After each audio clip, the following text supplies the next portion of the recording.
My name is Bernard Topping. I was U.S. Army Staff Sergeant. Specialist 4, Mike Linus, Army. John Creel, United States Navy, Boatswain Mate 3rd Class. My name is Amanda Root. I was an E5 and I was in the Navy, AWV 2 group. Jack Lennis, Petty Officer 3rd Class, Aviation Machinist Mate, U.S. Navy. Rob Burris. I was Petty Officer 3rd Class in the Navy. Latasha Decker, Private, U.S. Army. Well, my rank was Sergeant, E5, and I was in the U.S. Army. My name is Paul Inglis, and I'm from Shelby, Michigan, and that's where I was. I was actually drafted from Wayne State University Law School in 1968 after President Lyndon Johnson announced that there would be no more deferments because of the Vietnam War. My name is First Sergeant Brian E. Cherniak, U.S. Air Force. Roger Yoder, Spec 5, Army. Navy, Sonia Potts, and I was at AMH 3. I went in as a buck private, of course, and 3 years later came back to civilian life as Specialist 4th Class, E4. And 29 years later, I went back in to active duty in 2003 as a captain, entering the Army Medical Corps, and got to be major before I left active duty in 2006. I was with an artillery unit in Vietnam. I had numerous jobs. I was in communications mostly. Eventually computers, but my job was fixed station tech controller. Have you ever seen the old switchboards that operators used to use? That's what we had. And when I was in Germany, we had circuits all over the world connecting. So it was in communications. So I had several jobs in the Navy. I actually did not go on boats. I was an air crewman, an AT, but we had various other jobs as well. So safety of flight. We also had to do in-air fire extinguishing. I was a refueler and did a couple other things, so intelligence and whatnot. I was in armor. I was in the cav. I was first of the first cav. And in Nam, or even over here, yeah, we worked on tanks. And then when I went to Nam, I was in APCs, which is an armor personnel carrier. And that was it there. We go out on 5 or 10 day missions, search and destroy, come back in on a stand down, clean up, refuel, and then go back out. When I went in, I was a 92 Alpha, which is supply and logistics. Then we found out I had a real talent, and so I switched my MOS to 11 Bravo, which is infantry, so that I could go to sniper school. I was a plane captain, so I was the one out front telling the planes what to do before they left, and then before they'd leave, I'd do inspections, and then when they'd come back, I'd do inspections, and we'd change tires and wash planes and stuff like that. I went in for MP, military police in the Air Force. They call it security forces, and that's the beret here, the security forces beret and the shield. So law enforcement, security. I've worked on small boats, cranes. We lifted all the small boats in and out of off the ship. We had a big boat, so we couldn't pull into port all the places. So we had to anchor out, but everybody still wanted to go to the land. So we load everybody up on these small boats, and that was kind of one of my jobs, to get everybody to and from. So it was kind of a fun part, because everybody is happy when you can get to the shore. I was an aviation fuels guy, ABF, on a couple of different aircraft carriers. Worked on the flight deck, fueling airplanes. To be part of something bigger than myself, that is a good experience, and I could have, at the time, passed on the deployment to Iraq experience, but after having gone through it, it's really worthwhile to have been able to do it. For me, it was legacy. Almost everybody in my family has served or is currently serving, and those kinds of things were important to me. And I can't speak for anybody else why they would want to serve their country, but this country has lasted a really long time, and we have some really great values, and we could be a really great nation, but that comes at a cost. So I think it's important, if you want to keep those things and do better for the people who live here, the people you don't know, then you probably should serve in one form or another. Grew up in very, very patriotic back then. Had parades all the time, 4th of July, Veterans Day, all that stuff. And all my family was World War II. Most of them were World War II vets. I have a brother who went in Vietnam. And I wanted to give something back. I wanted to give something to my country that gave me so much. I was out on the flight deck when we had my first encounter of an earthquake. The flight deck for us was ground because I was not on a boat. And I was out taking care of planes and the earth just started moving. It was so weird. I spent a lot of time in deserts. One of the days, though, I think I was up for about 30 hours, and we just got done with a very long, very exhausting flight. And I had an opportunity, because my husband was also in, to meet up with him as he was traveling out to where he was going. I got off the airplane and the most beautiful desert sky, and it was like a dream because of the dust particles and everything. And yeah, it wasn't overly hot either, and it felt good. A beautiful sight of a Chinook helicopter coming in for a landing in Baghdad at the end of my term of deployment to Iraq. It was coming to take me and a lot of the colleagues that I served with at the Army Surgical Hospital in Baghdad to take us back home.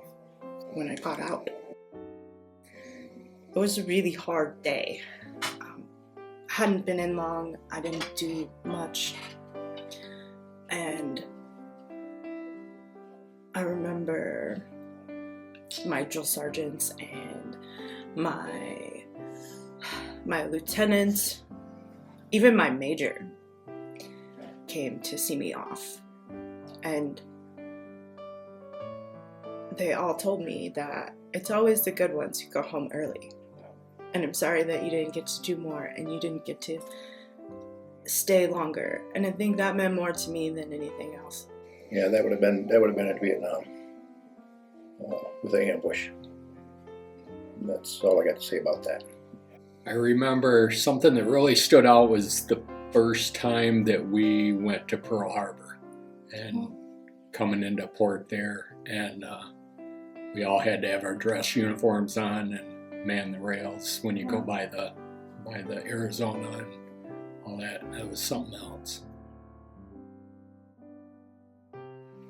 Yes, my platoon leader, Lieutenant Allen, he was also a college graduate. He was also in law school when he got drafted. He was from Boston, Massachusetts, and he was not only a strong leader, but he actually led by example. He went out into the field with us when we were actually called out. There was a Master Sergeant, Tom Harold, who took over our flight. It's not called a platoon like in the Army. It's called a flight of folks of us cops, and he cleaned up the whole, I'd say, corruption. And he's someone I looked up to because one thing he did as a leader, he wanted to make everybody awesome. Everybody to get all their schooling and all this training to make everybody awesome. So he elevated everybody. He inspired me. The other person is a no-name, just a no-name person, But the one thing he did say that had the most profound effect on me from there forward, and it was kind of during a time I was kind of trying out for special forces, and he said something so profound that stuck with me. It might seem so simple and little, but it resonated with me. He said, "It doesn't matter if you're not gonna, make it through this special forces training. You can be as hula as you want to be." And if you don't know what hula means, like hoorah, awesome. You can be as awesome as you want to be, and no matter what you do. It's like it just clicked, and I took it from there forward. Really good friend of mine. He was an aviation machinist mate too. We worked catapults together, launching aircraft off the carrier. And yeah, he was a really, really good friend. And yeah, something bad happened to him. I have a lot of good friends that I met that I still stay in contact with. I think just about everybody did in a way. The people you worked with, Sergeant Stevens maybe, or Sergeant Spurley, that was in Germany, and then I ran into him again in Vietnam. He's no longer with us. He died about 5 years ago. I think he was outranked me. He was my supervisor. So I think he was a good leader. He treated people fairly, and that stuck in my head. Probably the most important is tying knots, because I was in the Navy, and Navy is big for tying up ships. So you have to know a lot about tying up and be able to untie it after that, and not be able to just be super tight. So that's probably the best skill that I learned, was tying knots. Just to take things easier now. Hard work, don't give up. Just keep going. You gotta do what you gotta do to get it done. No, not everybody is as motivated as you are. And I was slightly disappointed. I was like, come on, guys, come on. This is, of course, recruits. But after you stay in a while, those type of people kind of fall to the wayside, and your likeness attracts other like people. So it kind of panned out okay after all. It wasn't as disciplined in Vietnam as I thought it would be. And I think my personal opinion was because there was a lot of backlash over that war. And the military thought it was a good idea to draft people with college educations or college experience, because they thought there would be a lot of natural leaders that came out of that. And in fact, I think that it was probably there was more backlash because of that. Not really. I kind of expected, like I said, all my family members served and stuff, and I was ready for the yelling and the screaming in boot camp, and learning to eat all my food within a minute as fast as you could. And it's still a problem today. I got to remind myself, okay, slow down. You're not in boot camp anymore. You don't need to finish your food in a minute. Because I'll be done and my wife's still just starting. I'm like, it's gone.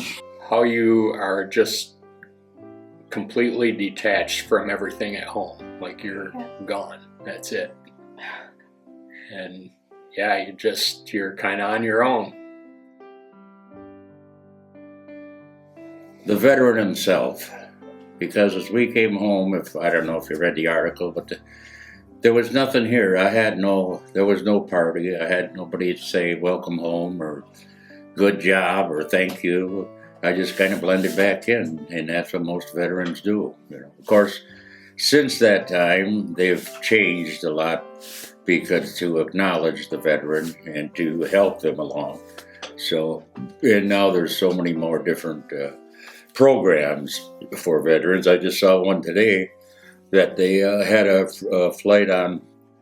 Now they're dealing with the brain, and because everybody was dealing with the external injuries, arms, legs, wheelchairs, but now they realize that the traumatic experience is what people can't deal with, and that's what you have to learn to control. That's why suicide is number one of veterans, because nobody understands them.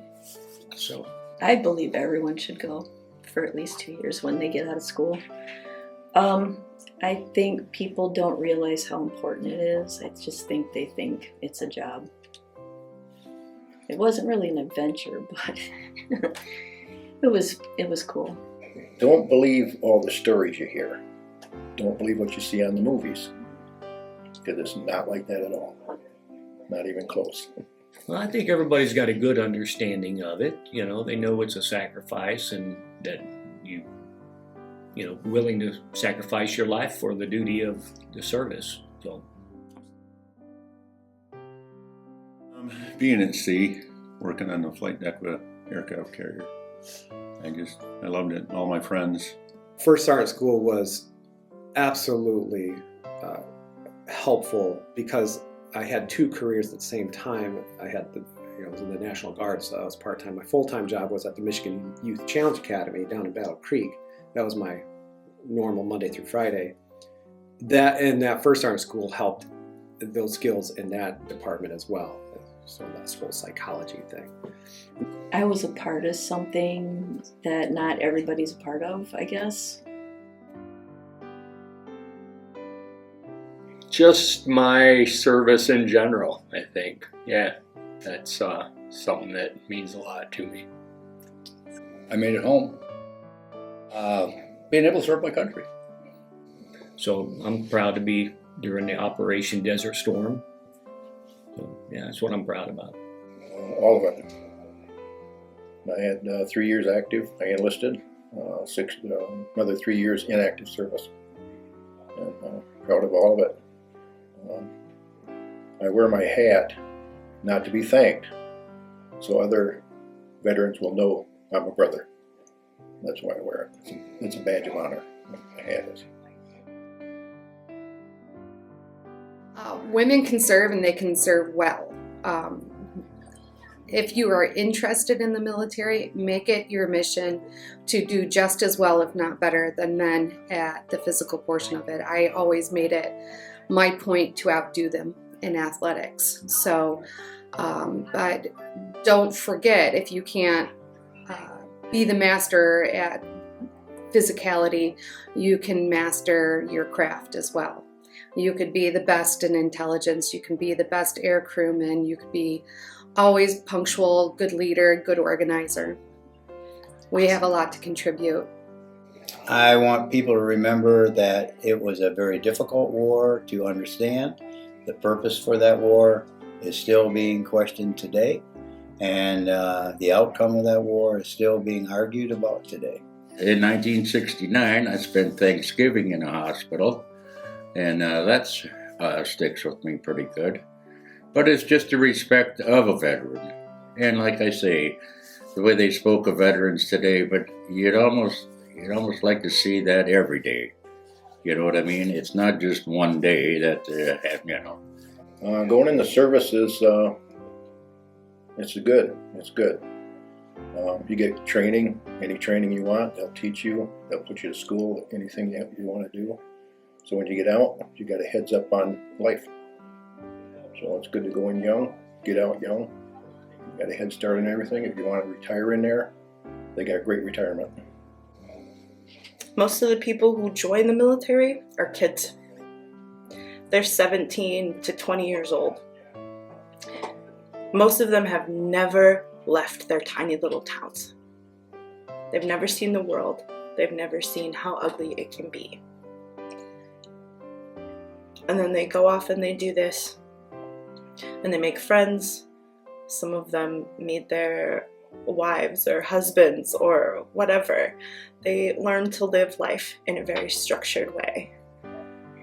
And then they go off and get sent to some war or conflict. And they come home and they don't want to tell you about it because the world that they've seen is really, really ugly. So yeah, say welcome home.